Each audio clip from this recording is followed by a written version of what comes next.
வணக்கம். Shivani home kitchen நம்ம சேனலை சப்ஸ்கிரைப் பண்ணாதவங்க சப்ஸ்கிரைப் பண்ணிருங்க. கூடவே வேற பெல் ஐக்கானை ப்ரெஸ் பண்ணிருங்க. வாங்க வீடியோக்குள்ளே போயிடலாம். வணக்கம். Shivani home kitchen. இன்னைக்கு நம்ம என்ன பார்க்க போறோம்னா, பொடி பாவக்காய், நாட்டு பாவக்காய் வச்சு ஒரு பொரியல் பார்க்க போறோம். பொரியல் கசப்பே இல்லாமல் இருக்கும். வாங்க பார்க்கலாம். பாவக்காய் 1/4 கிலோவை நான் கழுவிட்டு நறுக்கி வச்சிருக்கேன். வெங்காயம் ஒரு 100 கிராம், ஒரே ஒரு தக்காளி மட்டும் நறுக்கி வச்சிருக்கேன். மிளகாத்தூள், கொஞ்சம் பொரியலுக்கு போடுறதுக்கு தேங்காய் துருவி வச்சிருக்கேன். கருவேப்பிலை, 2 காஞ்ச மிளகாவை பிச்சு வச்சிருக்கேன். தாளிக்கிறதுக்கு கடுகும் சீரகம், கொஞ்சம் மஞ்சள் தூள். வாங்க பார்க்கலாம். இப்போ ஒரு கடாயில கொஞ்சமா நல்லெண்ணெய் விட்டுருக்கேன். இதுல கொஞ்சம் கடுகு, சீரகம் நல்லா புரிஞ்சு வரட்டும். இப்போ கடுகு நல்லா பொரிஞ்சு வந்ததுக்கு அப்புறம் காஞ்ச மிளகாவையும் கருவேப்பிலையும் சேர்த்துக்கிறேன்.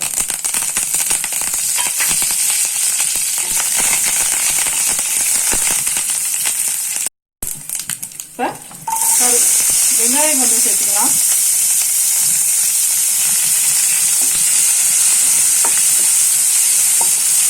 வெங்காயத்தை சேர்த்துட்டு நல்லா வதக்கிடலாம்.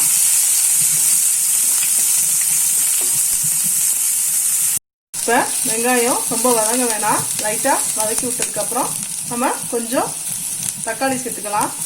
ஒரு தக்காளி சேர்த்துக்கிட்டா போதும். பொதுவாக பொரியலுக்கு தக்காளி சேர்க்க மாட்டாங்க. லைட்டாக புளிப்பு தன்மை இருந்தால் பாவக்காய் ரொம்ப கசப்பு தெரியாது. அதுக்காக நான் லைட்டாக தக்காளி சேர்த்துருக்கேன். இப்போ கொஞ்சமாக உப்பு சேர்த்துக்கலாம். தக்காளி கொஞ்சம் மடங்கி வரணுன்றதுக்காக, ரொம்ப மசிய வேண்டாம், லைட்டாக மடங்கி வந்தால் போதும். தக்காளி கொஞ்சம் மடங்கி வந்ததுக்கப்புறம் நம்ம பாவக்காய் சேர்த்துக்கலாம். பாவக்காவை குட்டியை நறுக்கி இருக்கிறத சேர்த்துக்கலாம். குட்டி பாவக்காய். இந்த பாவக்காய் ரொம்ப நல்லது. இந்த பாவக்காய்ல நம்ம தண்ணி எதுவும் சேர்க்க வேணாம். ஒரு 10 நிமிஷம் வரைக்கும் நம்ம நல்லா கிண்டிக்கிட்டே இருக்கலாம். நம்ம ஊற்றுற எண்ணெயிலேயே அது நல்லா சுருண்டு வரட்டும். தண்ணி சேர்க்க வேண்டாம். நல்லா வதக்கிக்கலாம். 10 நிமிஷம் வரைக்கும் நம்ம சுருண்டு வர வரைக்கும் நல்லா வதக்கிக்கலாம். இப்போ நல்லா 10 நிமிஷம் வரைக்கும் நான் அடுப்பில் போட்டு கூட நல்லா கிண்டி விட்டுட்டே இருந்து வேக வச்சு எடுத்திருக்கேன். இப்போ இதுக்கப்புறம் கொஞ்சமாக மஞ்சள் தூள்,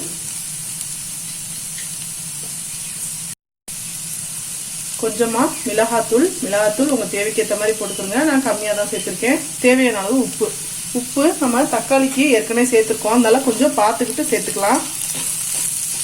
இப்போ இதெல்லாம் சேர்த்துட்டு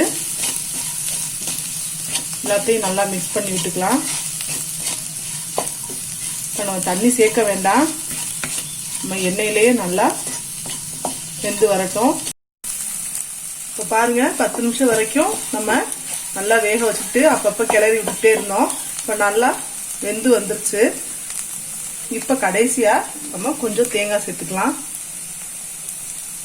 தேங்காவை சேர்த்துக்கலாம். தேங்காவை சேர்த்துட்டு அதோட நல்லா கலந்து விட்டுக்கலாம். பாருங்க எப்படி இருக்குன்னு. பார்க்கவே நல்லா இருக்கு, சாப்பிடவும் நல்லா இருக்கும். நீங்களும் ட்ரை பண்ணி பாருங்க. இப்போ தேங்காய் போட்டுட்டு 1 நிமிஷம் வரைக்கும் நல்லா கலந்து விட்டு நம்ம அடுப்பை ஆஃப் பண்ணிடலாம்.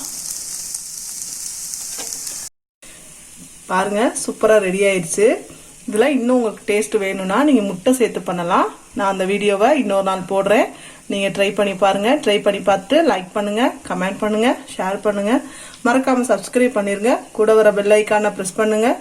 வாழ்க வளமுடன். நன்றி, வணக்கம்.